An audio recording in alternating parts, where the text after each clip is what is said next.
Hello, everybody. MegaZardX here, back at again to give you another very exciting ZardCast episode, and that being none other than my ZardCast podcast, episode 26. Okay, there was quite a bit of stuff that happened within the past 2 weeks, so much so. I originally had a plan to talk about a lot of different other random topics. Then, out of nowhere, Nintendo announced that there was going to be a Nintendo Direct, and I was like, oh, freaking shoot. And there was so much jam-packed into that presentation. I had to go back through all my other topics and scrap all the stuff that I thought may have not been as important. Maybe it'll come back in the next episode. Who knows? But I had to scrap away a lot of different stuff, turn a couple other topics into quick news, because the primary main focus for this one will be just about the Nintendo Direct and all of the announcements that has shown. And it is quite a bit of stuff, though. But I hope all of y'all are having a wonderful day and stuff.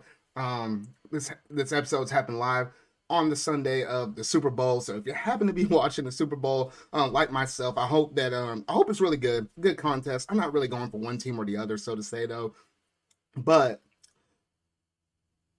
I feel like it should be pretty good, and I'm pretty sure that halftime show is going to be pretty entertaining as well, though. So that's the reason why I moved this podcast up to the mid-afternoon instead of doing it at night, because who knows what kind of festivities and stuff I'll be caught up in once that game goes down and it's live and stuff like that, though. So I hope all y'all having a good day, though. So we're going to go ahead and transition over to some of our quick news topics.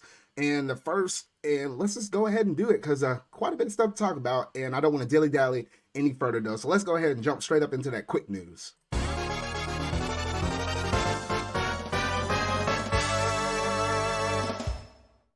All right, so right off the bat, Sony has managed to buy Bungie. It seems like the acquisition, I'm literally going to call this the acquisition wars. It seems like the acquisition wars are coming in hot, like left and right, because my goodness, like we literally had Microsoft purchase Bethesda, and that was insane at the time. And we were like, oh my goodness, like how they're going to deal with the exclusivity and all of that stuff with those games, though.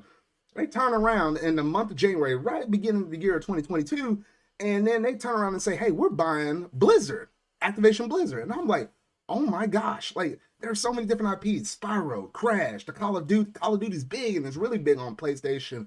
And it seems like, PlayStation might be, kind of worried and fretting, like, oh shoot, what the heck is going on? Like they had to make some calls to Microsoft themselves, be like, hey, what's going on with this? Because they make a lot of revenue off of Call of Duty and a lot of other stuff, though. And then turns around, and I know this wasn't in retaliation to the Activision Blizzard acquisition, though, but maybe more so to the Bethesda one, because there is enough time where they could have made this, made some of the plans and some of the footwork for it after the Bethesda announcement, though. But yes, they bought Bungie, and it's kind of crazy because Bungie are the original original developers, should I say, that actually helped create some of the first Halo games. So it's like PlayStation bought somebody that helped make the Halo games like that. And then you turn around and got Microsoft purchasing Activision Blizzard, which had like Crash, which was like a heavy associated Sony character. Not necessarily that Sony owned the IP or nothing like that, though, but you kind of thought about it with PlayStation because, those Crash games came out on that system, though. So it's kind of crazy how it's kind of going two ways, though. But these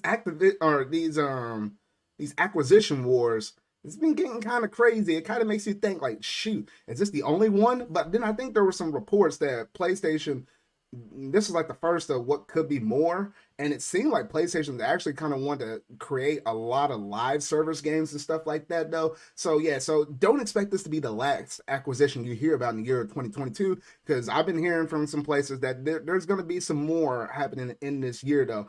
I just honestly hope that we don't get anything, no one buys Capcom and no one buys Square Enix, because I prefer those games coming out to the consoles or whatever they like to choose, especially Square Enix, though. That Square Enix be making some really good games, stuff that could favor PlayStation ecosystem, stuff that can favor the Switch, especially the Switch ecosystem. So I just kind of want them to lay their hands off of that. But that was basically it in terms of that quick news for Sony buying Bungie, though. But as always, let me know what you think about this, whether it be in the comment section down below or if you just at me on Twitter or anything like that, because these acquisition wars, it's truly something. It's truly something.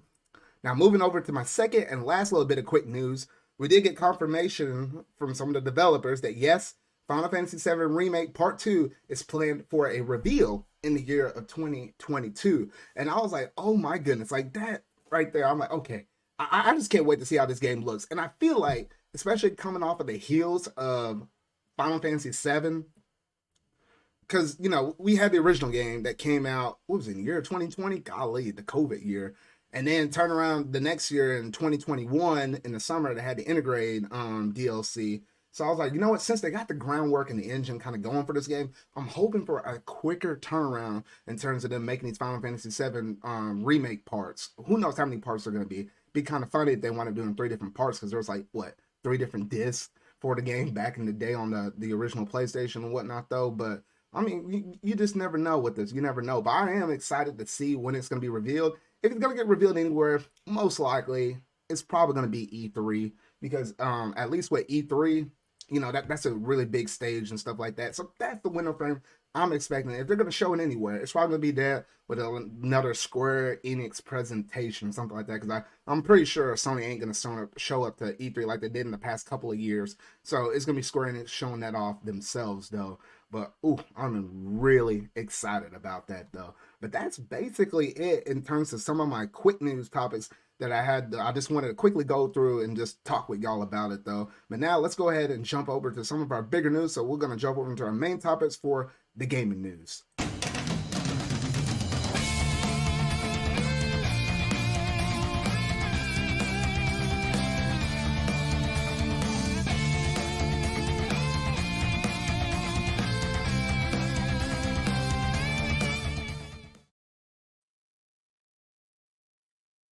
All right. So first up, before we talk about the Nintendo Direct and all the announcements that was announced in there, I had to talk about, the Switch Fiscal sales that have been currently going on with the system right now. Because now the Switch has managed to finally sell over 100 million units. Actually, roughly around a little more than 103 million units, meaning that it has officially beaten the Wii, and it has beaten the original PlayStation 1. So now it's like, oh shoot, that's kind of crazy right there.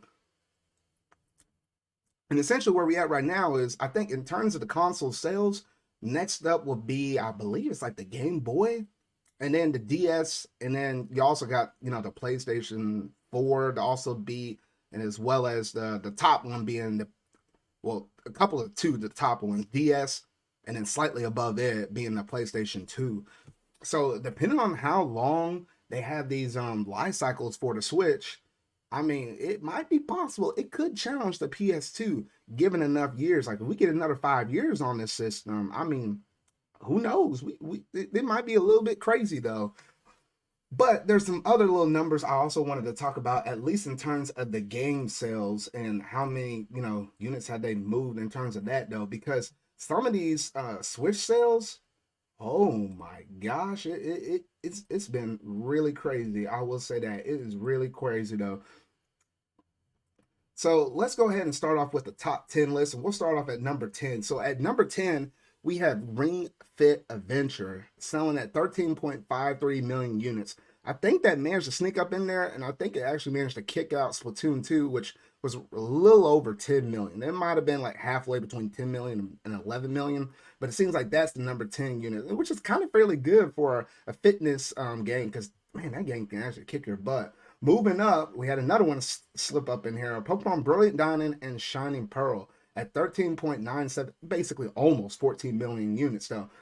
Within the next update, it's probably going to surpass the current number 8 though. But just to see that game just jump up there like that, it's pretty crazy. Pretty good on Game Freak. I just personally didn't prefer it, because if you happen to play original Diamond and Pearl or Platinum, I would say that those games, especially Platinum, they didn't do enough changes to it. Well, they did some quality of life changes to it though, but outside of the quality of life changes though, not too much kind of going on with those games. It wasn't a significant amount of difference, and I just kind of stopped after the 7th gym. I felt like I seen like a good amount of what I really needed to see up in those games.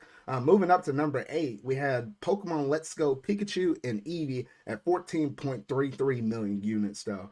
And then one step up above that, then we get a little bit of a leap. We have Super Mario Party at 17.39 million units. I really wish I would see Mario Party Superstars actually surpass that, send a message or a statement to Nintendo, because we do like some of that classic stuff. Because I'm enjoying the crap out of that game, especially when you can play that game online with friends. I mean, it's really nice though. And then jumping up to number 6, Super Mario Odyssey at 23.02 million, and everything else is like 20 million plus club. So yeah, so really good on that game though. Now this one we need to talk about it just a little bit more than just the amount of units that it just sold, because currently right now it at the number 5 spot, Pokemon Sword and Shield has sold 23.9 million units. And the interesting thing about this game is Pokemon Sword and Shield has sold so high in the Pokemon series, it's at the number 2 spot in terms of games that have sold the top performing Pokemon games, which is crazy. The only one that's underneath is the original Pokemon Red, Blue, and Green, and I think maybe technically it counts Yellow. But that is just crazy to fathom, because Pokemon was so big when it originally launched on the Game Boy. It was just like a new phenomenon and stuff like that though. And I'm pulling up the list right now. I mean, Crystal at the very bottom at 6.3 million. We'll jump up to 1, 2, 3, 4, 5. We'll jump up to the number 6 spot. Number 6 spot was Sun and Moon at 16.27 million. X and Y was at 16.58 million. Diamond and Pearl was at 17.67 million. Gold and Silver, some games that had quite a bit of content, especially when you go back in the day and notice how Kanto was added on top of Johto. So that was quite a bit of expansive post game. That was 23.7 million units. And at number 2, we had that Sword and Shield that I just reported on, 23.9 million. And get this, Red, Green, and Blue was 31.38 million units. So we're almost basically at 24 million for Sword and Shield. And the gap between it and Red, Blue, and Green, just doing a quick math at the top of my head, is roughly about in the camp of 7 million units. So if you could think, if Sword and Shield could sell another 7 million units, it could possibly manage to reach and pass the original Gen 1 game. So basically, if Sword and Shield managed to hit 30 million units, or roughly around that ballpark, well, this actually has to be a little more than that. It has to be 31.38 million. But once again, in the neighborhood of 30 million, oh shoot, we might see a new king. And it's kind of funny, despite all of the discrepancies and debates and stuff about Sword and Shield and its contents, its HD, the visuals, how it looks like that, the whole national dex, like you can't use every Pokemon up in there. Despite all of this, that just lets you know that how big of the brand awareness is for Pokemon in general is, and how much of the casual fans might not necessarily care about it. It's in terms of their hardcore fans that could be getting older, a little bit more seasoned in their years though. So that is something to note. So I really have to point that out. That is that's just crazy just thinking about that. Now moving up to number 4, we have The Legend of Zelda Breath of the Wild at 25.8 million units. It might make its way up to 30 million, maybe. I don't know. Breath of the Wild 2 is almost about to come out, so I don't know. It's going to stop somewhere between 25 and 30, I have a feeling for. Then we look up into the top 3. We got Super Smash Bros. Ultimate at 27.4 million units. That's pretty crazy. It will eventually crack that neighborhood of 30 million and hit that 30 club. But that's just crazy. I really enjoyed that game though. And lately, I don't know if it's my internet that improved or whatnot though, but I felt like I played some online Smash Bros. Ultimate on my Twitch lately. And when I played all those sessions on there, I did not notice a hint of lag. It might be my internet connection, or I don't know if they're, because Nintendo's been working with their newer online infrastructure, the one that basically runs Monster Hunter Rise, and it also runs Mario Party Superstar, should I say.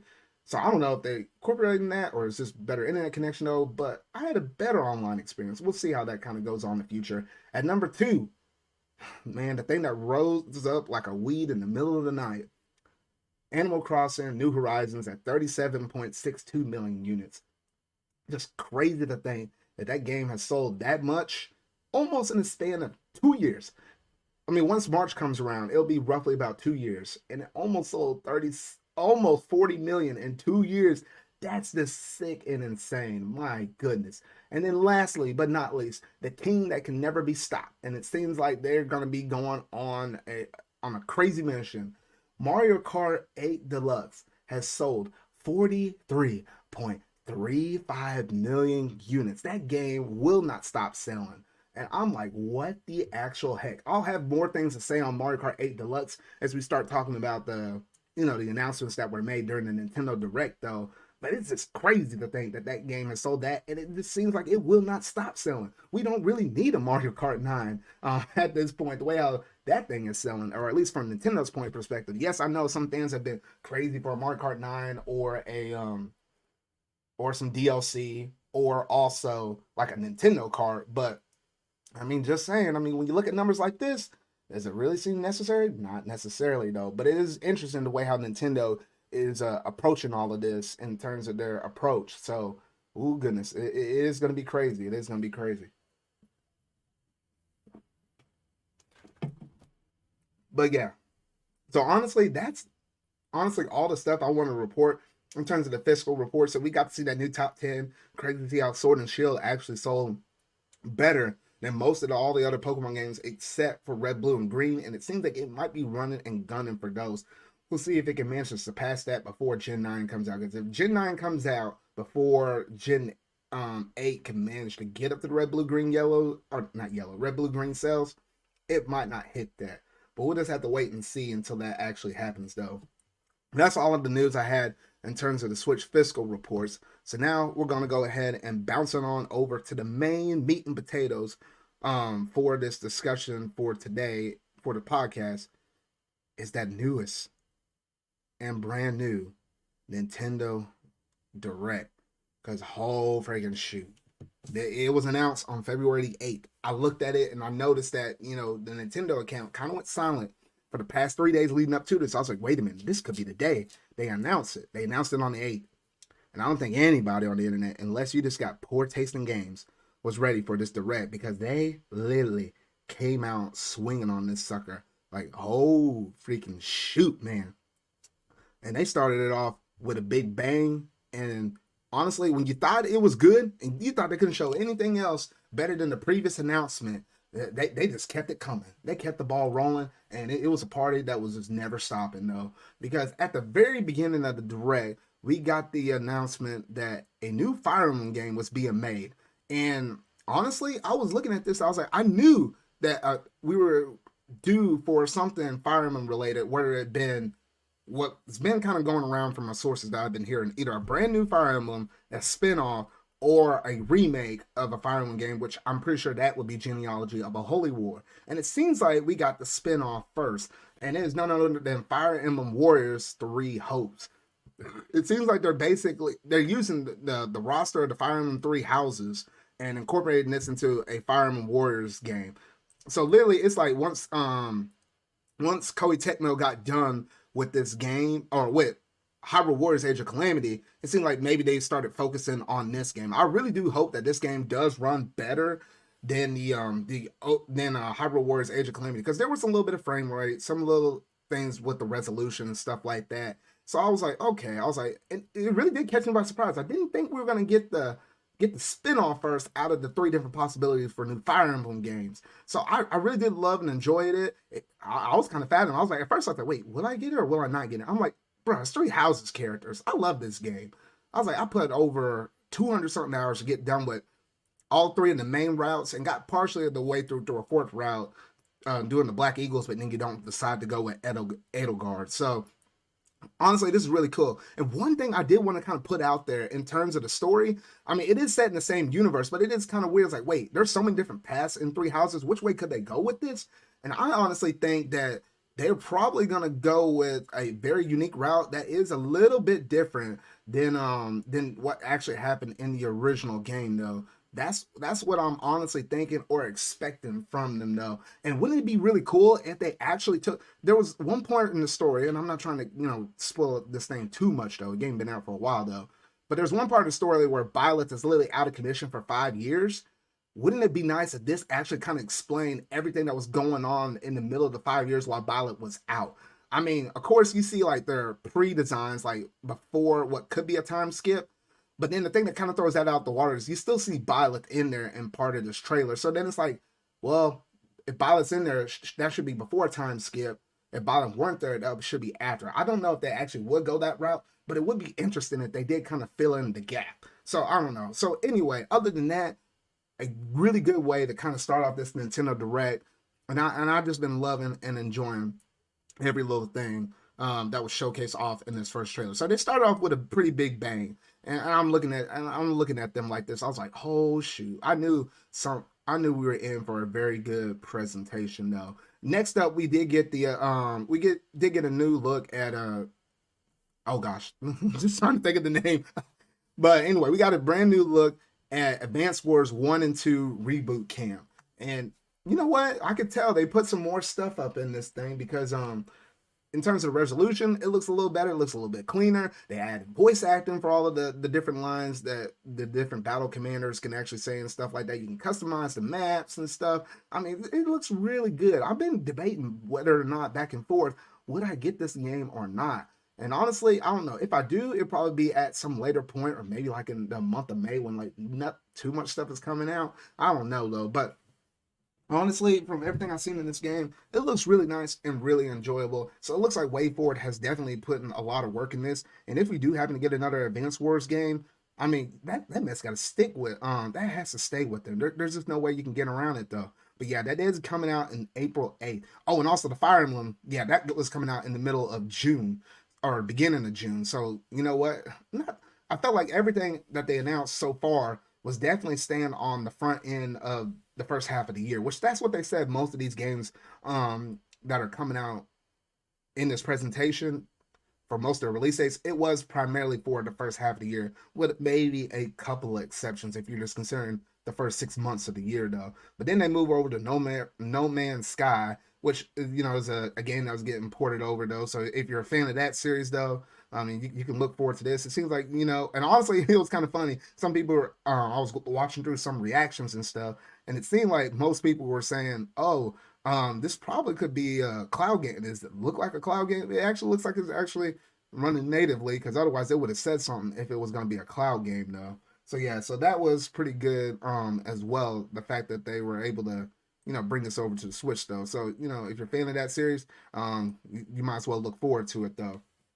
But then the next game after No Man's Sky, which that was coming out in the summertime, is none other than Mario Strikers. That was another what the heck after we got the Fire Emblem Warriors announcement, because I was like, never did I think we were gonna get another Mario Strikers game. Like we were going through our Mario sports games. We had tennis, we had golf. So it kind of made me think like, well, what the heck is next? I was thinking we might have got baseball, but no, they came out with Mario Strikers. I was like, oh shoot, this game's gonna be lit fire. I mean, actually, recently while I was going through and getting some of my GameCube collecting and stuff like that, I did manage to pick up Mario Strikers on the GameCube. So the only one I'll be missing out of the series is technically the Wii version though.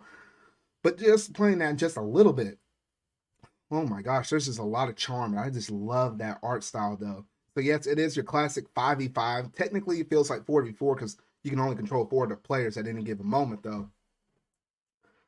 But honestly, they're showing a lot of good stuff in this game. And I was like, oh my gosh. And the fact that locally, you can play this game up to 8 players. Like literally, that's the most that you can do on a first party IP game in quite some time.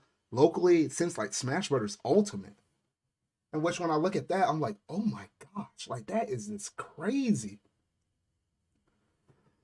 But also, looking at all of this stuff, I'm like, oh my goodness, there's customization with the gear and the different layouts that you can do like that. And there's different strategies depending on that. And the Hyper Strike looks absolutely clean, man. Like, oh my goodness, like, bro, that just looks freaking insane.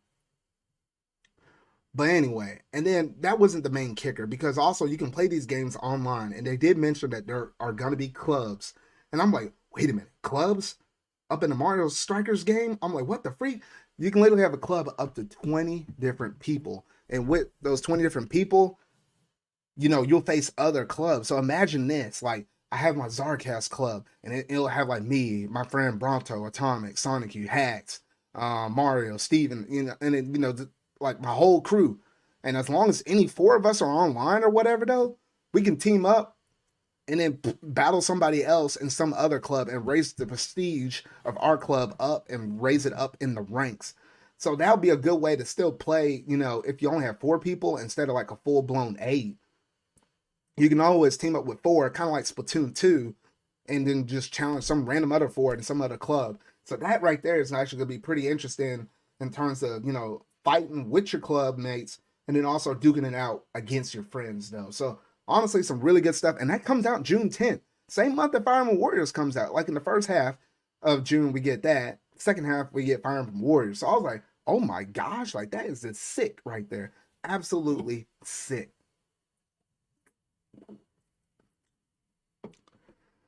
All right, so after we were done with the announcement of Mario Strikers, we did get a brand new look of Splatoon 3. And they did confirm that Salmon Run will be coming back. And I was like, you know what? I really did enjoy Salmon Run and everything it entailed in terms of its original run. But it seems like they, of course, they're going to add some new mode, or not new modes, new bosses to the match. And we saw things like the fish stick, the one that looked like a dolphin, and a few other things. So, you know, honestly, I'm kind of ready, you know, to kind of get back in the Salmon Run because, you know, I played it a ton. But then once you done everything you could out of there, you kind of felt like you were kind of the king of Salmon Run. I just honestly didn't kind of go back to it in comparison to like playing a bunch of ranked and league battles and stuff like that, though. But I am really looking forward to this. And they did confirm that Splatoon 3, they narrowed down the release window. They went from the year of 2022's at some point to summer, which I was always expecting it to be summer. I've always been calling it like that, though. So yeah, so we do know the game is coming out in the summer of 2022. And if I were to kind of give it an exact date, I feel like it's probably going to be in the month of July. I feel like that will probably be the sweet spot of where they're going to actually, you know, release this game out on. So honestly, really cool stuff. You even get to chunk the eggs. And I'm like, I love that. The fact that you can chunk those eggs, I'm like, that's just great right there. That's just great. I love that. But anyway, though, so a lot of good stuff that was showcased off in Splatoon 3 right here. And I'm just honestly really looking forward to this game. Because when this game comes out, I'll be playing it for almost a month straight. And that's the thing I was kind of hoping and wishing is there's not too many other games that come out in the, I was just calling it maybe the month of July. So that way I can just purely focus on Splatoon 3. Because between Salmon Run and then you got ranked battles, maybe a little bit of league battles with me playing with Bronto or somebody like an Atomic. And then also the single player campaign. There's just a lot. So far they showed us a little bit of the single player. They showed us the Salmon Run. I feel like next time they showcase off this game, it's probably going to be something in terms of just the ranked battles or / league battles. Because I guess they're slowly showing off all different aspects and stuff like that, though. So honestly, some really good stuff. Hoping to have a Splatoon 3 Direct here soon within the foreseeable future, though. But that's basically it in terms of the Splatoon 3 stuff. And then you get a couple other announcements of some other games that I wasn't too particularly fond of, like Front Mission First. Again, that will be coming out sometime in the summertime. And they did confirm that the second game in the series will also be coming out. So if you're a fan of those two games, you know, those will be coming out here fairly soon, though. They did mention about Disney Speed Run coming out, which kind of funny having Captain Jack Sparrow drive a car like that. I was like, bruh, no, that dude's supposed to be, you know, pirating the ship or whatever, though. But just seeing him drive a cart like that and Mulan as well, it's just kind of funny, though. But anyway, we have that game, and that comes out this summer as well, though. Let's see, and I'm just skipping through some of this stuff. Of course, you got to have a Star Wars game in every presentation. I feel like there's been a Star Wars game at every presentation, though. So, yeah, we got that. That's coming out a little bit later on. I think the whole entire thing with Assassin's Creed, I felt like that was leaked early, or we got like the ESRB ratings for it, or somehow we knew this game was coming, but they officially confirmed it then. Then we got like a Gundam Battle Alliance as well. Coming out this summer, though. So it's a pretty nice little games for certain people in different audiences, though. But then one that really popped off was the fact that they're bringing Chrono Cross, the Dreamers Edition, to the Switch, which is kind of crazy. I honestly really wish it was Chrono Trigger they were bringing back, because I heard so many good things about Chrono Trigger in general, where I'm like, oh gosh, I really wish they can just bring that over.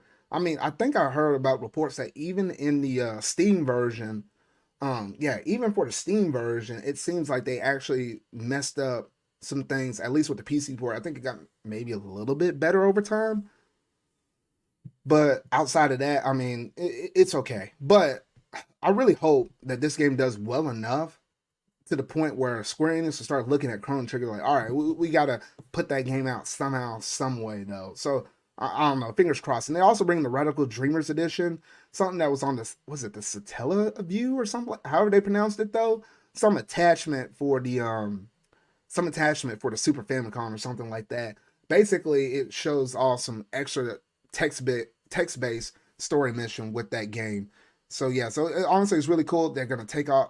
There's an option on there to turn off random encounters and stuff like that. So it's some really good stuff that we saw like with the original port of Final Fantasy VII on the Switch. That's also coming for Chrono Cross though. So you have that to look forward to, and that release date is on April 7th. So not too far away in terms of us getting our hands on that though. So I really did like and appreciate that though. So yeah, so you can go ahead and pre-order that game on the eShop right now if you so choose to. So next up, they had Kirby and the Forgotten Land. And you know what? This is a game I could see all the charm up in there. I could see all the work done up in there. And normally, at least for me, I'm not too much of a crazy Kirby fan though, but they are doing some really good stuff with this game. Visually, it looks stunning. And they almost sold me on this game just a little bit more. I feel like I will get the game. I just don't know when I'm going to get it at launch, because there's a lot of stuff coming out here fairly soon, the first half of the year though. But the whole capture mechanic, which they're calling it like the mouthful mode, where Kirby can kind of suck up a car and then start driving it, or suck up a vending machine and start spitting snacks out at random enemies and stuff like that. It's that mouthful mode reminds me a lot of Mario Odyssey's capture mechanic. I think they kind of pulled some inspiration from it, and they started doing that. So of course, with the regular copy abilities, now you have the mouthful ones. It kind of fleshes out the different things that is underneath Kirby's tool belt, even more so than our traditional just copy mechanics. So honestly, some really good stuff I'm seeing with Kirby though. And I know there's there's always lore at most of those Kirby games. And I was just looking at the little story trailer stuff at the very tail end, and I can tell by the time we're done with the end of this game, if it's anything crazier than the end of what I saw at Kirby Star Allies, I know hardcore Kirby fans are going to be in for a treat though. I know my good friend Bronto has been trying to convince me to try to get this game. I was like, I think this game or this trailer has probably sold me on the game. It's just the fact of the matter when I will get it. I might get it at May. I just don't feel like I'm going to be able to get it at in March, because there's a lot of stuff coming out in March, and we're not even done through all the announcements for this Nintendo Direct yet, though. But so a lot of good things I'm seeing in this Kirby game, and I'm actually looking forward to whenever I get my hands on it, playing it. Because if I play Kirby Star Allies, I have to play this one, which looks a whole lot better and stuff. Like the fact that you can have town growth, depending on how many Waddle Dees you get, it kind of upgrades your town. And another key kicker is the fact that you can upgrade your copy ability. So like you can use the gutter, and then you can use the Chakaram cutter as just an example of how these different things get upgraded. So you might run through a level one time, might take you a little bit longer because depending on how strong your abilities are, you can go back and do it again when they're stronger and have almost a kind of a different experience depending on how many things. Oh, and that Dragon Fire ability. Oh, freaking shoot, man. I was like, I like myself some dragons, though. So when I saw that, I was like, oh, gosh, y'all really trying to get me to get this game now, though. But yeah, so honestly, some really good stuff I'm seeing in this Kirby trailer. Don't have to wait too much longer now, because we do know that game comes out in the second half of March. I believe, what was it? I have to skip on this thing. Yeah, March 25th. And pre-orders are open up now on the eShop. And you can go ahead and get this game. That game doesn't have like a really large download file size. I can't remember off the top of my head, but I definitely think it was in the single digits, like something less than 5 gigs. I felt like if I remember looking at the right game though. But honestly, some really good stuff coming out here on the Switch though. And then next up, we did get a little bit more sports games, and we got MLB The Show. We did hear about this game coming over to the Switch if you happen to listen to anybody else that reports on gaming news. Because the interesting thing about this is it's technically a PlayStation developed game from one of their studios. So it is kind of weird when you look on the box art itself. The fact that you see PlayStation down on one corner of the box art, then you see the Nintendo on the top part of the box art. So it's kind of crazy though. But I don't know. I feel like there's going to be some fans that probably will pick this up. And the fact that you have cross progression in this game is actually going to be really nice for those. So like you can replay it on your PlayStation, and then when you're ready to go out mobile with it, then you can pick up your Switch and then play it on there though. So there's some nice little features for those that really do like this series and stuff like that. I don't know. This is the presentation of having both those two twins up on there. I was like, bro, what the heck? Y'all almost look exactly identical though. But that was just kind of funny though. And then we got some confirmation or just some, bit of updates on games we already knew that was coming, such as the Kingdom Hearts Cloud Editions. That's not too far away from release date because it is coming out this month. And honestly, if you have any other way to play these games, like, shoot, even if you had to get the thing on, what was it, Epic Games, if you're playing it on your PC, or try to get it on PlayStation, or try to get it on Xbox, because literally you can get the all-in-one package that has all these games, 1.5 plus 2.5, the 2.8, and Kingdom Hearts 3. You can get all of that on the PlayStation, natively, so you don't have to worry about the lagginess or something like that with the cloud servers and stuff like that. You can get all of that for like roughly about 20-ish or so bucks. So honestly, some pretty good stuff with that though. But I don't know, if that's your only way of playing those games, then you might want to do it because oh shoot, honestly, I'm just saying. I mean, if you can find any other way to play those games, I just recommend doing that instead of having to play it any other way though. The next one up to bat was Klonoa, which honestly, I was not expecting Klonoa at all. I was not honestly expecting Klonoa at all because the fact that they brought this game back, I know people were begging for this game for years, and I do mean years, because originally I think that sucker was stuck on the PlayStation. I think some kind of version of the game, I think, came out on the Wii, but outside of that, there really wasn't too much more that was going on with this game though. And it was nice for them to actually finally bring that game over and have it on the Switch, so that way a lot of different other people are able to enjoy this game though. So yeah, that was something that caught me by surprise. And I know fans of the Klonoa series, because I know y'all been starving over there. So the fact that y'all getting this one, and from what I've been hearing, it's a pretty good RPG. Why did I say RPG? It's a pretty good platformer. From what I've been hearing from most of the fans of the series, I know John over there from GDG Gaming has been he's been wanting this game for like an eon, and that's the only reason how I kind of recognized and knew what this was kind of thanks to him though. But yeah, so we don't have to wait too much longer for that game to come out. And it's not just, one version of the game. It is the second game in the series as well, though. So Klonoa fans, be happy. You can rejoice. Do all that good stuff, that good fun stuff, because he's coming to the system here fairly soon. And then next up, we got a couple of other different ports and stuff, like Portal, if you happen to be a fan of that. That one's coming out. Not just Portal, but Portal 2 as well. And then, oh gosh, then this one completely caught me by surprise. Because I was looking at this trailer and it's coming up. You see a castle in the background. You see the woods and stuff. I'm like, what is this? And then I see like a dinosaur bones. I see a village. I see a Western thing. I see a boxing arena. And then they say Legend. I thought I was like, wait, they're talking about monasteries? I was like, no. And they say Legend is alive. And I'm like, what the heck?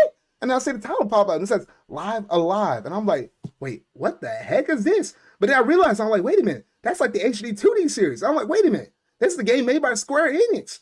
But I was like, I don't recognize this. Is this a brand new game or something like that? I'm looking at it like visually, it looks good. It reminds me of Octopath Traveler so much, as well as Triangle Strategy. And then they confirmed that Live Alive was a game series that is created in the HD 2D version or engine, I don't know, HD 2D style. That's probably what I should say. And it was a game that originally was released on the Super Famicom back in the day in Japan and never got to make its way overseas. And now it's finally coming out for us to play over here in the West. I looked at this, I was like, you know what? Square Enix almost got me hooked on the HD 2D series because I played Octopath. I'm planning on picking up Triangle Strategy. They announced that Dragon Quest 3 will come on there in some point in the distant future. Might be 2023 at this point. So I knew I was getting all of those. And I was like, dang, I saw this. I was like, bro, I got to continue to trend, man, because this HD 2D series game looks absolutely phenomenal. And I could see where they got their inspiration for Octopath because they technically did it before, way back when with Live Alive. So now I see the inspiration of where Octopath Traveler actually originally came from. And honestly, I love this style so much. And honestly, I thought about how Chrono Cross is coming out for the Switch here in the month of April. And I'm like, wait a minute. If they went and did Chrono Trigger, you'd have to give it the Final Fantasy VII Remake budget, which I highly doubt that because I don't know how much of a profit you can turn off of that with a big budget like that. or just go ahead and do the HD 2D style with it, since it was a Super Famicom game, and just go ahead and do it that way. And I think that way will actually be really cool and really clean. So if you got to bring over Chrono Trigger some way, I'd love to see it done in the style of Triangle Strategy and Live Alive. But anyway, I think that's all I have to say on this game, though. But I am looking forward to this. And unfortunately, it comes out in July, which is the same month I'm thinking Splatoon 3 is going to come out as well. I'm like, oh man, please say it ain't so, because I just want to focus on Splatoon 3 when it comes out. But I also want to play this game. And I'm like, oh, something's going to give. Something's going to give. But yeah, pre-orders are open today. And I was like, oh my gosh. So I was like, man, that's looking cool. I was like, we're kind of getting close to the end of this presentation. What else they have up? And they hit us with a Nintendo Switch Sports, basically the sequel to Wii Sports. I was like, oh, no, you did not. Because this is honestly something I was expecting them to do early on in the Switch's life. You'd think it would kind of make sense because they bundle Wii Sports with all of the with the Wiis that went back out during the day with it. So you think this should have been something that should have came out really early, like the time period of like when 1-2 Switch came out. But no, I guess to all good things come to those who wait, because now, oh shoot, they have some of the classic sports such as tennis, bowling. It did seem like golf is coming, but it will be added as like DLC as a free update later on though. So yeah, we got that, bowling. They added some new ones such as badminton and volleyball, and now we got soccer up in the game as well though. So some really cool, fun little sports though. But now the big catch is you don't just have to be able to play these locally like what you did on the Wii back in the day, but now you can play them online as well. I was like, oh my gosh. I was like, that is crazy. They also have like the leg strap, the same leg strap that they have for Ring Fit Adventure, where you can put that on your leg, and then you can also do like kickboxing, or not kickboxing. Man, that'd be crazy if there was kickboxing up in that game. You imagine how many TVs will probably break? Bruh, I don't even want to think about that. But anyway, no. Kicking the ball with soccer with your actual leg. So a lot of good, fun little stuff like that though. And honestly, I did do some little bit of research on it. It seems like the game is going to be priced at $40 if you buy it digitally, but it seems to be either 50 or $60 if you get it physically because of the leg strap. I saw on Target right now, you can pre-order the game right now and it's 50. Then I looked at Best Buy and it's 60. And I'm like, wait, what the heck? I don't know. And then, Walmart, I think it's marked at 60 right now online, but if you go physically in stores, they always mark the Switch games down by $10, so you can technically get it for 50. So I'm not sure exactly what is the true pricing of it in terms of the physical, whether it's actually 50 or actually 60 MSRP though. But, some really good things though. And then you looked at the characters in the game, and honestly, you were thinking, oh man, what are these characters? These aren't my Miis. Like, wait, where the Miis at? Bring them back. But then you saw a little presentation between the dude that was doing the Nintendo Direct, as well as I wouldn't say like the creator, but especially the one that kind of spearheaded Mario Odyssey. They did a little tech demo over the new sport of volleyball, and we got to see their Miis pop up in there though. And it was at that point we're like, oh, okay, good, because that there's like that one meme out there where it's like a bunch of dudes trying to watch a reaction, they got bored or something like that. Yeah, Takahashi and Koizumi. We got to see both of their Miis. And you see that one meme where they're all bored and stuff like that, not excited, and then they're like, yeah, when that's all a good announcement. Yeah, that was most of the internet once you saw your Miis. Because there's something about seeing your own self represented in these games that just feels so much better. That's the way how I'll probably be playing the game. Unless I can customize the new avatars and make it look closer to myself. I don't know. We'll have to wait and see though. But honestly, some really good stuff. I can't wait to beat some boys up in some bowling. Like literally, square up anybody that wants to play me online, because I'll take y'all down. Like, y'all gonna get this turkey. Y'all gonna get this turkey, eat that up, and I'll serve you some ham too, because I'll start bowling them strikes, and you won't even see that mess coming. And it does seem like you can like play against like a lot of different people online, like maybe like 8 different people online at one time though. So honestly, some good things coming, and I'm about to beat everybody's butt and bowling and tennis. It ain't gonna be no joke. I'm gonna come up in there. I'm gonna go ham on all y'all. Y'all ain't ready for this. Y'all just ain't ready for this. Because Wii Sports back in the day, since everybody had a Wii, literally, like I had it, my uncle's family had it, my aunt's family had it. So anytime when anybody else kind of came over to our house or whatever though, they're like, all right, let's square up in either tennis or bowling. Those are like the 2 most popular sports. And I was like, all right, come on, let's go. And it was always serious. Like we were always going ham on there. Kind of disappointed that boxing isn't kind of confirmed for it. Oh man, we threw that in boxing too quite a bit though. But yeah, so that is some really good stuff. And they did mention that there is going to be an online playtest. So that does kind of give me hope for the games that could be coming out in the future for anything online. So I was like, oh my goodness. So I'm glad that we're actually getting some online playtesting for this game though. So some really good stuff in terms of some things that we could expect from this game in the future though. So hopefully the online is, tightly niched, especially for tennis, because tennis, oh man, it gets pretty intense like that. Bowling, that would be a little bit better because you're probably only looking on your screen or whatever though. But yeah, so honestly, some really good things coming. Did not expect for us to get another sports game like that, akin to like Wii Sports back in the day though. So I was like, oh, okay, man, they can't hit us with nothing else any crazier than that. And then they go ahead and do that drum rhythm game and stuff like that. This one that almost kind of got close to the highlight reel stuff. They did give us a new look at Triangle Strategy, which I'm really am looking forward to this game. It is coming out in the early part of March. There is a prologue demo that is out right now where you can play the game for about up to the 3rd chapter, and they do the whole save progression thing, goes over into the full game of whenever you actually manage to get your hands on it and actually play it. So that is pretty cool. And from everything I've been hearing, like I heard one of my friends played it. It took him roughly about 4-ish hours. So I'm holding off on playing the demo until we get like within like 2 weeks or probably 1 week, since it's only 4 hours. That way I can have like a feeling of, oh, I'm playing the game just a little bit early, and that way I can go seamlessly from the demo to the main game. So that's what I was planning on doing that. They also showed off a new look for the Cuphead DLC, introducing Miss Chalice, a lot more crazier bosses. I won't be bothered to get this though, but it does seem like Miss Chalice will be a little more user friendly for most people because she has the double jump and like a dodge barrel roll and stuff like that to help invade attacks a little bit better though. Now, one thing that got me kind of psyched up, I was like, wait a minute. They were announcing that some new content in terms of free updates is coming to Metroid Dread.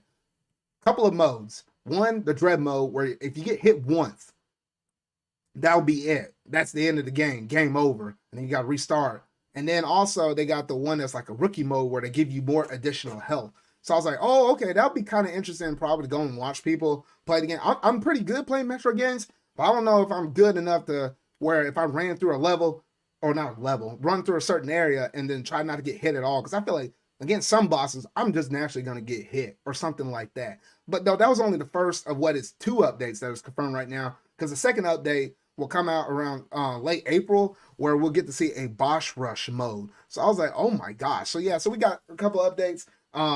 In terms of the Dread mode and rookie mode, those are out right now. But I heard in terms of you being able to have access to the Dread mode, you got to beat the normal game, then you got to beat the game in hard, and then I think you unlock Dread mode. So in case you're not having to see it there right now when you update your thing. But I think rookie mode it should be there for everybody right from the start though. So yeah, some really good stuff that's coming out for Metroid Dread, and I am looking forward to it. It probably will cause me to pick up the game and play it a little more, especially for the boss rush mode, because there were some cool bosses in there though. So I am looking forward to it though. Then we started getting some updates for the Nintendo Switch Online.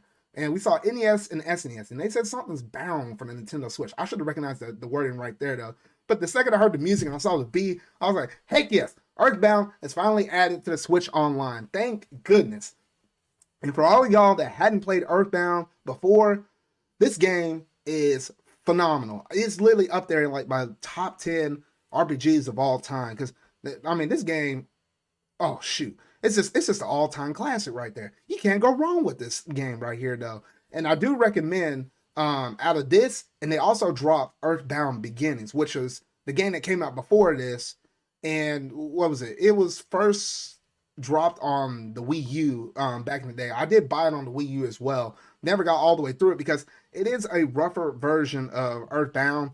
And I feel like it's best explored. If you're going to try to play these games out, start off with Earthbound on the SNES. Play that one first. And then if you really love and enjoy it, you can dabble with Earthbound Beginnings because it hasn't aged nearly as well as original Earthbound.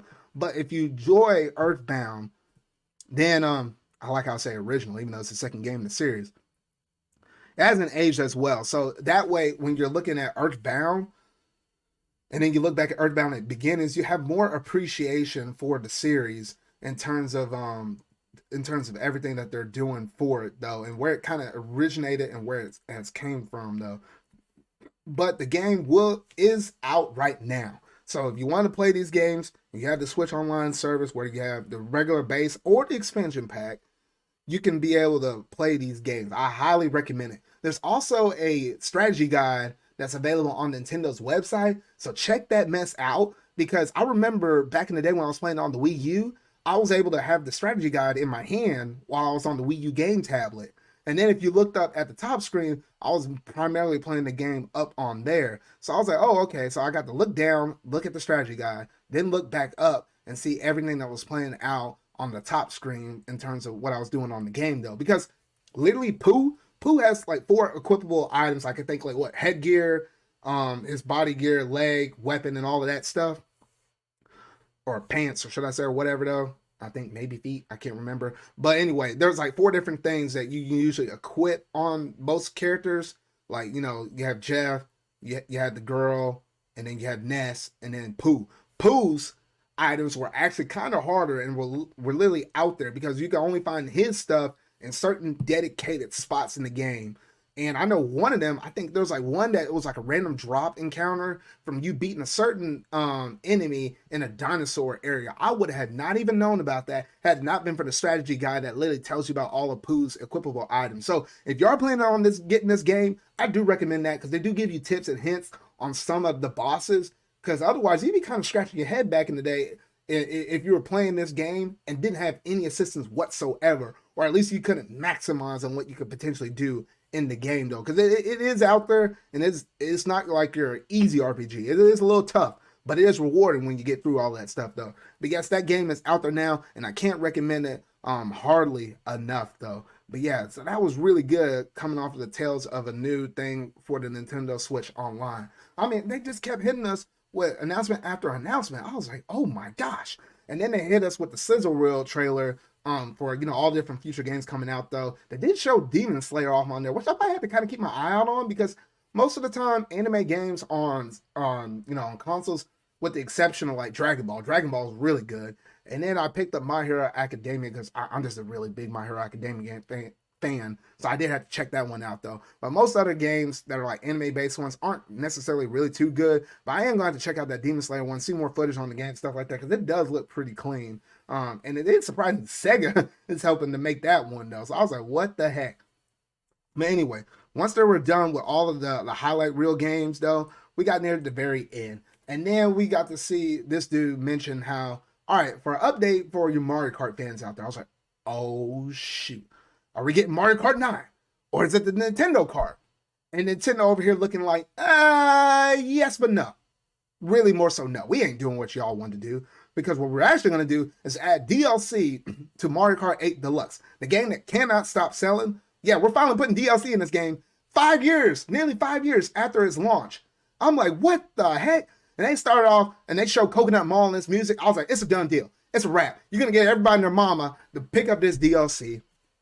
And if they hadn't picked up Mario Kart 8 yet, because maybe they're like some of the few people that might have bought it on Wii U and was like, well, I have it on Wii U, I don't want to get it on the Switch, maybe don't have some friends to play with. No, this Booster Course Pass is coming out, and golly, I was thinking about it. I was like, man, they're adding so many different courses, older courses from the series history though.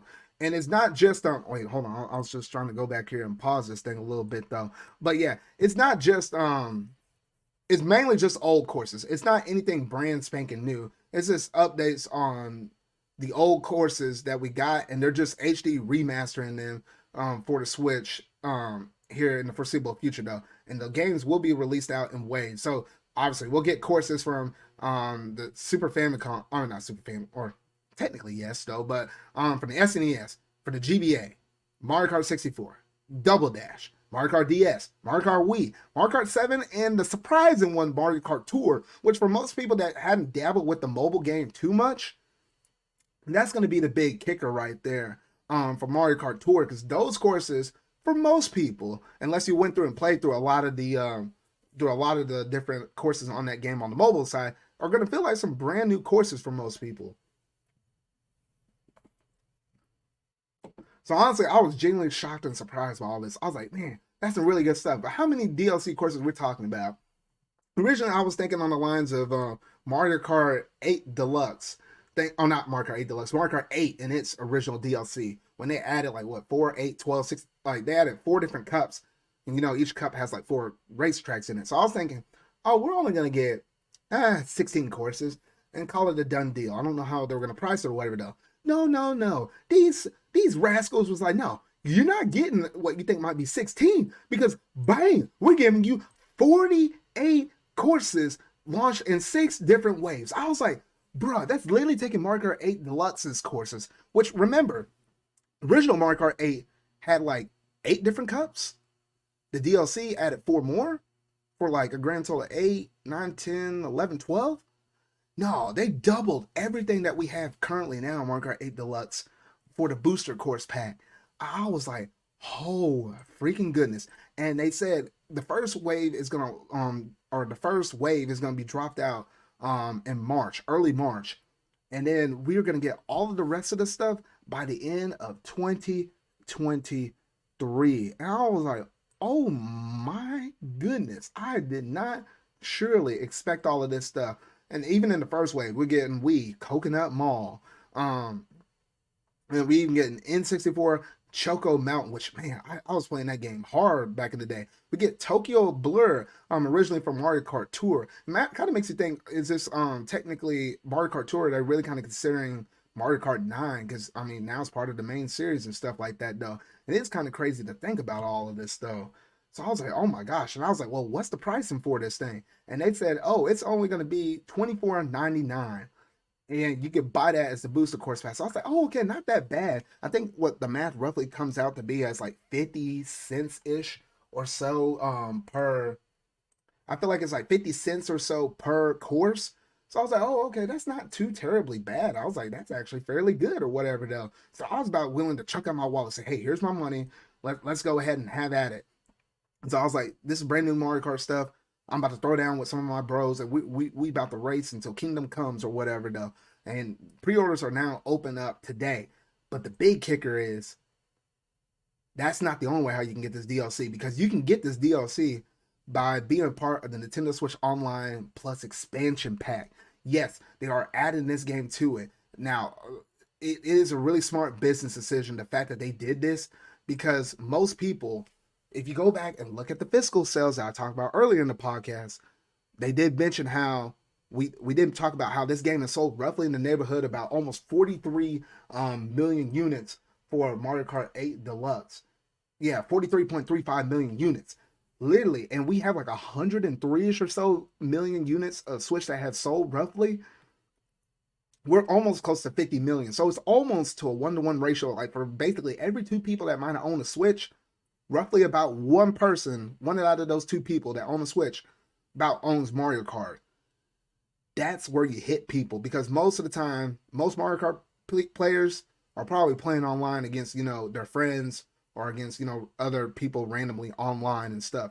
By the time you put that, and then Animal Crossing that has like 37.62 million units up in there, you're hitting a lot of different people that possibly have one of those games and probably are playing the game online. Now, if you get the expansion pack, you get that DLC for Mario Kart 8 Booster Pass for free. I have the expansion pack. I was ready to dish out my $25. Now I don't have to worry about it. It's just going to be a free update that's given to me. Yes, at the very end of the day, once the Switch Online service, like internet features as a whole, shut down for the Switch, like how they did with the Wii way back in the day, when that shuts down, I'll dish out my $25 so that way I have the stuff locally on my console. It just basically kind of delays when I'm going to purchase this DLC. That's the way how I personally view it though. But at least here in the meantime, because I know I still want to play my N64 games, because I hadn't played and finished Ocarina of Time, Banjo-Kazooie, I was working on that because that was a game I never played before, as well as Paper Mario. The Paper Mario on N64 is pretty good though. But yeah, so honestly, it's some really good stuff right there. And man, that's how you start adding value to the Nintendo Switch Online expansion pack. And honestly, based upon all these things, I'm like, man, we're really looking at a brand new Nintendo. It got me an idea of making a certain video, which you might see a couple of weeks from now drop out on the channel, depending on, depending on when I record and all that stuff. I haven't recorded. I just have to go through there and edit it and stuff like that though. But here in the next couple of weeks, you'll hear some of my thoughts about how we're probably seeing a brand new Nintendo. That's just a little sneak peek for what I have in store for the channel here in the future though. But anyway, that is just amazing stuff. So when everybody was thinking we're gonna get Mario Kart 9 or a Nintendo card, and Nintendo was like, nah, sucker, we've been selling this Mario Kart game for such a long time. Y'all still keep buying it in droves. We're going to add this DLC, so we're going to get even more people invested to buy the game, and then turn around and buy the online expansion pack, because you're still going to want to play this game online, but that way you technically will save yourself some money. So I'm like, well, shoot. I'm like, yeah, because think about it. Let's say if a brand new person wants to buy Mario Kart 8 Deluxe, and they want to have everything in the game, they got to buy Mario Kart 8 itself. That's like $60. We're going ahead and negate that, because no matter which way you do out of these two different options I'm about to break down, you're going to have to pay that $60 regardless, assuming you don't get it on sale or anything like that. Now, if you want to get the booster course pack, it's $25 for itself.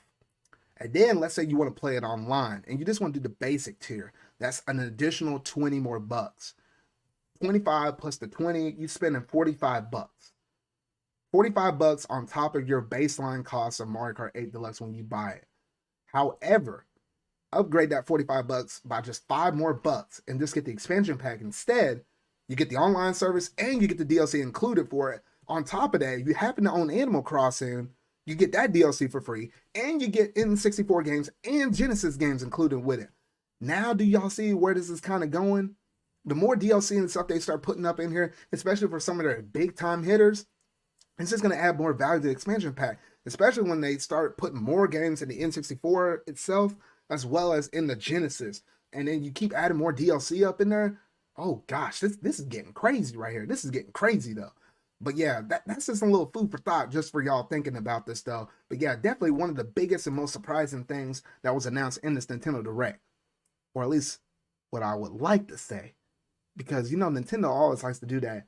Plus one more thing they like to add to this, the presentation before we go. And honestly, I should have mentioned this. I knew they were gonna probably start off the presentation with Fire Emblem, and I thought they were gonna end the game off with something Xenoblade related. And I see this dude over here, and he's playing this flute, and instantly I looked at it, and I was like, "Oh my gosh, this is a brand new Xenoblade game." I was like, oh my gosh, I started flipping out, and my reaction is up on the channel. I didn't have my ideal setup for like how I like to react or whatever done. I have been working on some tweaks with it though, but my reaction is up on there with some of my other friends I was hanging out on Discord watching the presentation with though, so you can watch that though. But I was popping off, probably more so than what the mic could ever possibly catch though. And goodness, this game looks absolutely sick.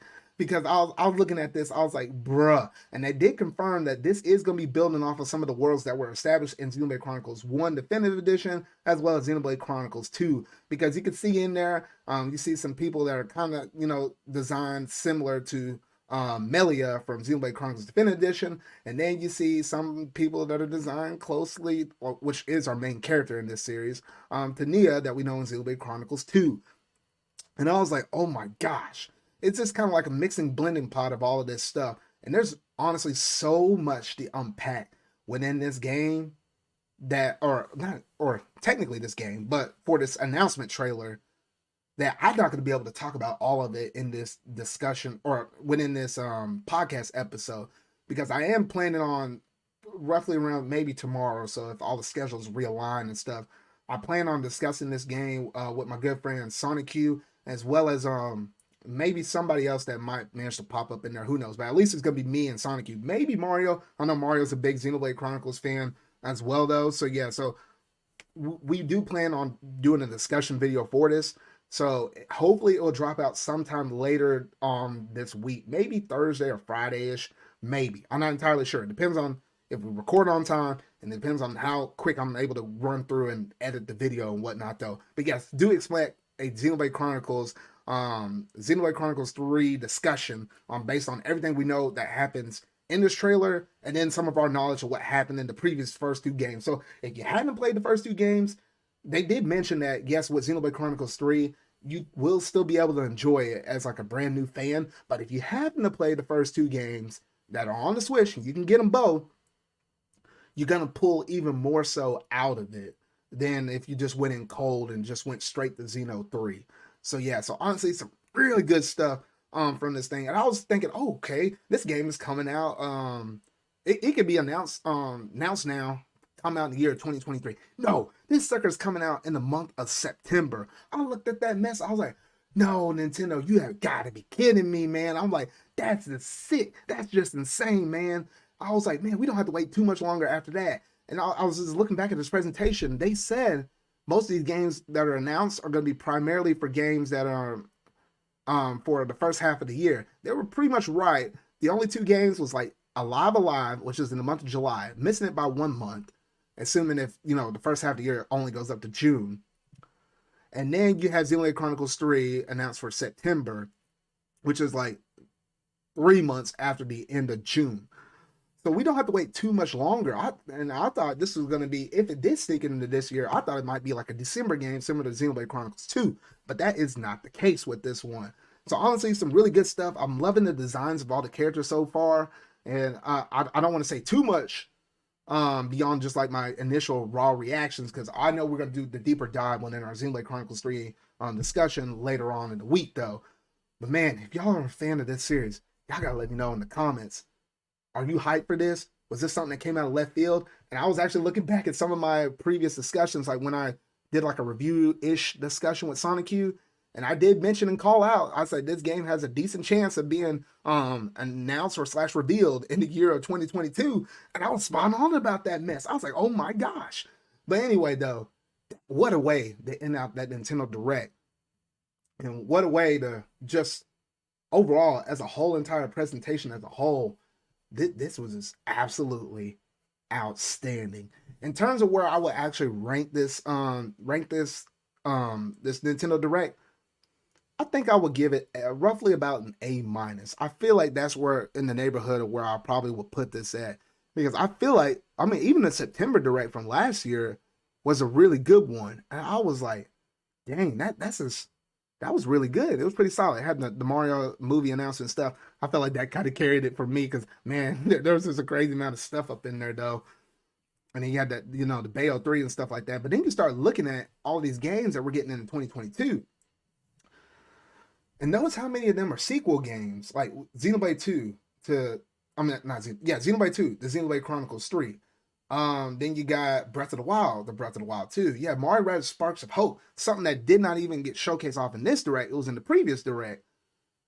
Compared to the, Mario Rabbids Kingdom Battle we had in 2017. And then you look at Splatoon 2 to Splatoon 3.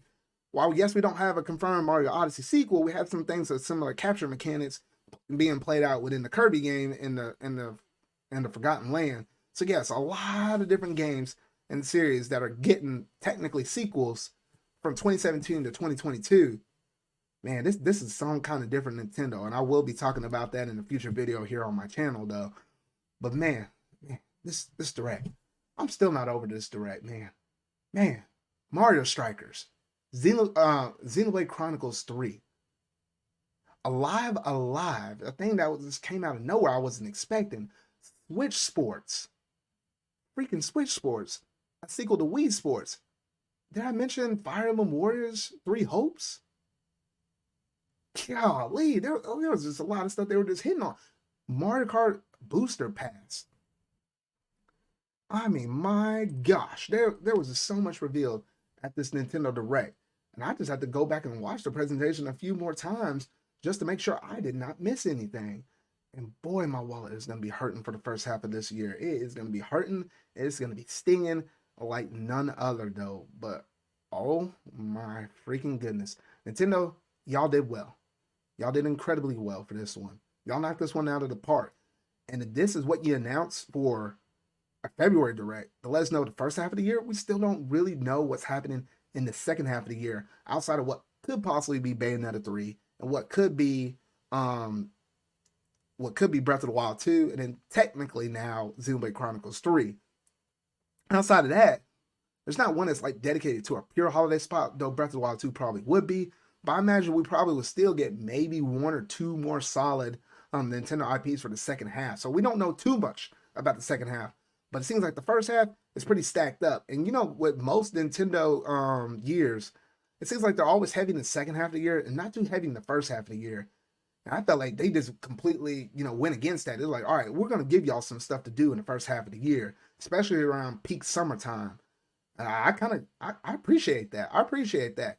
It's kind of making me look at my PlayStation 5. And I'm like, bruh, I usually was like trying to plan on playing you between games, play games on there between the games that I'm playing on the Switch. Like if I got done with golly, triangle strategy, as soon as I'm done with that, I'll play something on my PlayStation. But then like when Kirby comes out, if I was getting it at launch, I'll play that. I'll do back and forth. Now I'm looking at it, it's like, dude, when's the next time I might be able to play you? Once Triangle Strategy comes out. I don't know, man. I don't know. First world problems right there. I just don't know though. But anyway, overall, some really good stuff that came out this week in terms of news. Nintendo Direct being the main primary thing, as well as some of the other quick news that I mentioned, as well as some other stuff that I didn't even have time to mention in this presentation or within this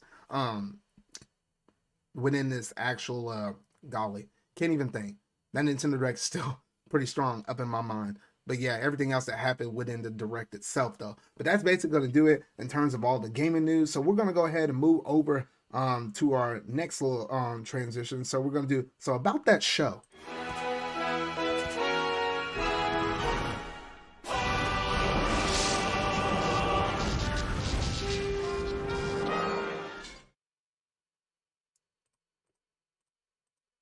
Well, shoot, I don't even have the actual I don't even have the actual slides up there for it though. So I'm just gonna leave my ZardCast background on there though. Been a while since I've done those though. But anyway though, so lately I've been going through and watching, anime is what I normally like to do. So you know what? I was like, there's a couple of things I've been watching that I wanted to go ahead and talk and iterate on. Or the main thing being, I've been watching I've been watching a ton. And I do mean a ton of Demon Slayer. And currently, right now, I watch everything in the series from the Mugen Train arc as well as the Entertainment District arc. I just have that one last episode to watch, and this arc has been absolutely phenomenal because I was like, golly, there was just so much stuff that was jam packed in terms of the animation and stuff. Like Tanjiro and all of the fight that he had, it's been going hard, and man, that animation studio really knows what they're doing with this stuff though. And I only have one episode left. It is an extended finale though, so I am looking forward to watching that probably sometime tonight after I'm done with the Super Bowl, hopefully. That way I can go ahead and sit down and watch that though, because and they also did confirm that they have another new arc, and it is confirmed to have its anime production like all things, since Demon Slayer is just popping off for a lot of different people though. So yeah, so we do have all of that to look forward to. And also I know tonight the dub for Attack on Titan, the final season part 2, is finally going to be out now, or it's probably out right now, technically.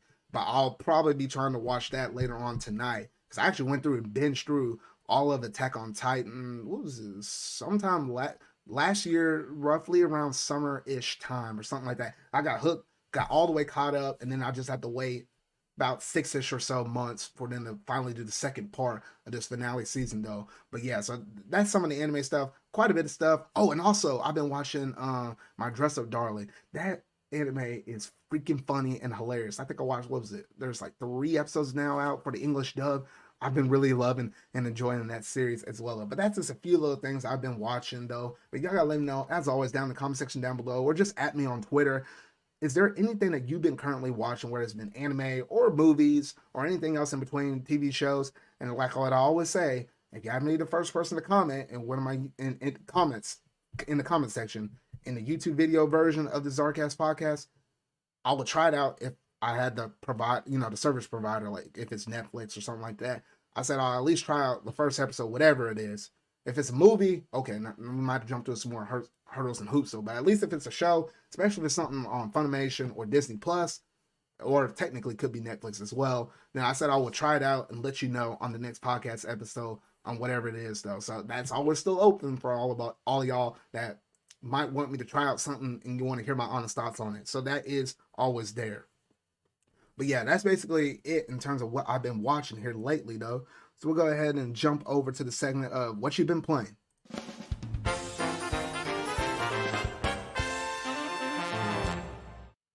All right, so lately, in terms of what I've been playing, I just finished off Pokemon Legends Arceus here recently, and honestly, that game was absolutely phenomenal. I streamed the last 3 hours or so on my Twitch channel, and goodness, that game was something else. I really did enjoy it from start to finish. They get a little annoying at the end because some of them Spiritomb Wisps were kind of hard to get, because technically, in order to finish the post game for the battle and challenge Arceus, to essentially challenge it and technically catch it, not trying to give away spoilers or anything like that, you have to go out and catch every single Pokemon in the Dex. Yes, that even includes Shieldon and Cranidos that are only available in space-time distortions that's in the Mount Coronet region. So I even have to go back and hunt one of those two down. And then going through and catching some of the legendaries, some of the ones that just run out in the open world in the post game. Some of that stuff is pretty insane. And did get a sick new look at something I did not expect. And I won't say anything else beyond that though. But you probably already know when I said legendary hunting and sick new twist, you probably already know which one that happened to be out there that I'm talking about. That caught me out of left field. I was like, what the heck? I didn't think we were going to get something new like that, though. That's all I would say as a little tease, but not really trying to give away spoilers or anything for that game, though. But honestly, a really nice, fun little game that I've been enjoying. Put about 65-ish hours into the game from start to finish, all the way to the end of the post game. And I'm kind of glad I got that game done with. Surprised I was able to knock it out in 2 weeks. That's about the same amount of hours I put in that game as I did with Breath of the Wild. And Breath of the Wild took me a whole month. Maybe because I was in college at the time. I don't know. But anyway, a pretty good, phenomenal game. And now I'm currently working on Kingdom Hearts Birth by Sleep. And I've been streaming some of that on Twitch here lately. And I've been liking and enjoying it so far. But then for some reason, I hit the Peter Pan world. And then I started struggling on that. I was like, wait, what the heck is going on? The way how they got the level scales and stuff like that. Like they have like a battle level system or combat battle level system, something like that. It's different from Kingdom Hearts 2, where they say a recommended level, like what your character should be at. And it has like a battle system level or something like that. So it's like the scaling for those numbers is a little different. So I was like, oh shoot, I guess I was doing chip damage to everybody. So I was like, well, I guess I need to go back to some previous worlds, grind, get some levels and whatnot though, and then come back and try to do the Peter Pan world. Because I feel like I was doing chip damage to like most of the basic enemies out there. Like it was kind of getting pretty insane and whatnot though. But yeah, so honestly, it's a really good game so far. And I'm currently probably going to keep working on that game until Triangle Strategy comes out. And then I'll go back on the Switch and start playing that though. Of course, I'll probably play occasional Splatoon 2 match here and there with my good buddy Broncho or whatever, though. But that's some of the games I've been playing here lately, though. But as always, let me know in the comment section down below, what all have you been playing lately? And have you been playing anything that's pretty cool or pretty interesting? Or you still hooked on Legends Arceus like how I was? I mean, hooked on it pretty hard to the point where, golly, you're putting quite a bit of time up in there. You're always kind of looking forward to when's that next game, though. But yeah, so that's basically it. I didn't pose a question for the community question segment or anything like that on my Twitter though, so I don't really have anything prepared here at the moment though. But that's basically gonna do it in terms of the end of my ZardCast podcast episode 26. So, oh goodness, quite a bit of stuff that I went through and talked about. Direct was insane and stuff like that. Can't wait to actually see the confirmation or see that brand new look, maybe roughly around E3 time, when we'll get a brand new look at Final Fantasy VII Remake and seeing everything that's going to be basically detailed out within that first look. As long as everything goes according to plan, nothing gets delayed or anything like that. So yeah, so I am looking forward to that as well though. So goodness, quite a bit of news.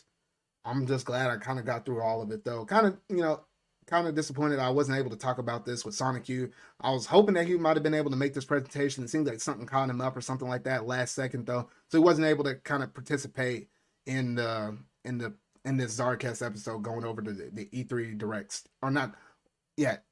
Why do I keep saying E3? Not the Nintendo Direct stuff like that though. But I do plan to have them there in terms of the Xenoblade Chronicles discussion. So you should be able to hear his voice on the channel here a little later on in the week if all things goes according to plan though. But that's going to do it for the ZardCast episode 26 though. So remember y'all, if you really like this podcast, make sure to go ahead and hit that like button, go ahead and hit that subscribe button and that bell if you're watching this on the YouTube version side of things. If you happen to be watching this on one of my podcast servers, whether that be Google Podcasts, Apple, Spotify, or even on the Amazon Music side of things, make sure to go ahead and hit the like, go ahead and, just share that podcast around. You can give me a little bit of review. Tell me what you liked in the show, what you don't like. I'm always open to constructive criticism and things of that nature, though. So yeah, so I would like and very well appreciate all of that, though. That's going to do it for this episode, though. So remember, y'all, until whatever ZardCast episode I make next, until my ZardCast episode 27, have a great day, a wonderful day.